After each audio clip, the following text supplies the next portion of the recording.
So, this is Backrat again for part 3, I think. So, I kind of wanted to address a couple things. One, by the time you guys see this, I'll have changed my YouTube account name. I have been told there are some people that would try to dox or swap me. So, I figure safety. But also, I would like to make part 3 about what makes Felix's cage Felix. I gotta refill his. Don't mind it. Ferrets and blinds do not mix. I gotta replace those. But I'd also gotta fill up his food dish after this video's done. But Felix's cage is a 3-parter made from 3 separate cages.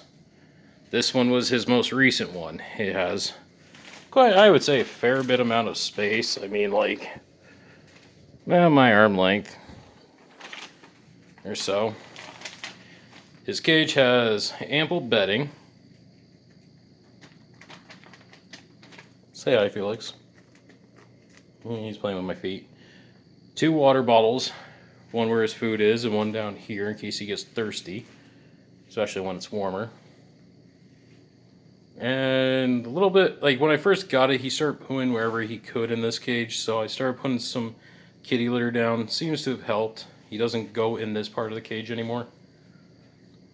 The towel here is to kind of keep him from slinking his way out through the other 2 parts of the cage, because these aren't, this is not a cage that is designed to be put together normally.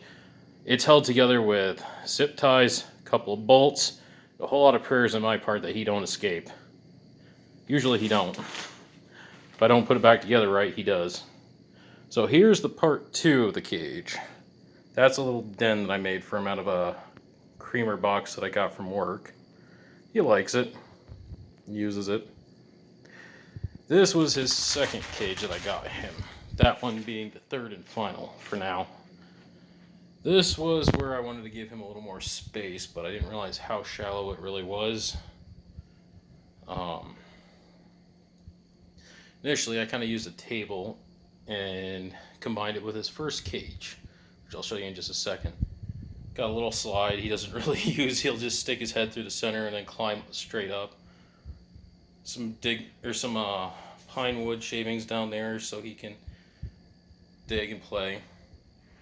More bedding there because he dragged it in there and I'm not messing with it.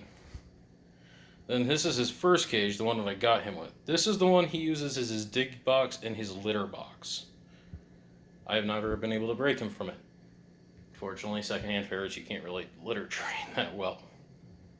So, say hi, Felix.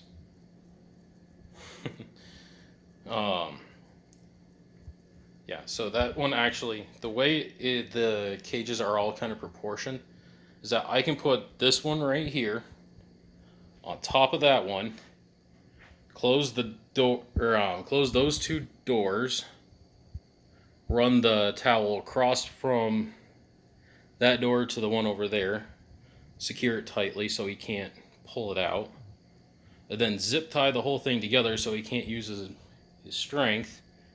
Sorry, I was looking at him real quick. His strength to to push the cages out far enough so he can escape.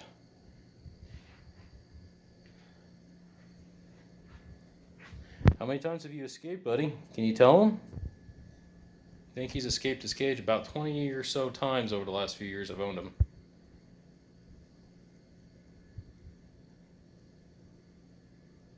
Still sniffing around.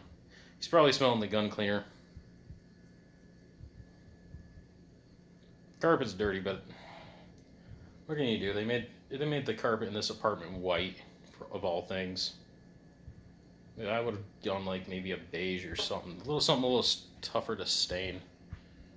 But yeah, this was part 3. I'll do another short one when I'm done putting it back together and I've tested to make sure he can't escape.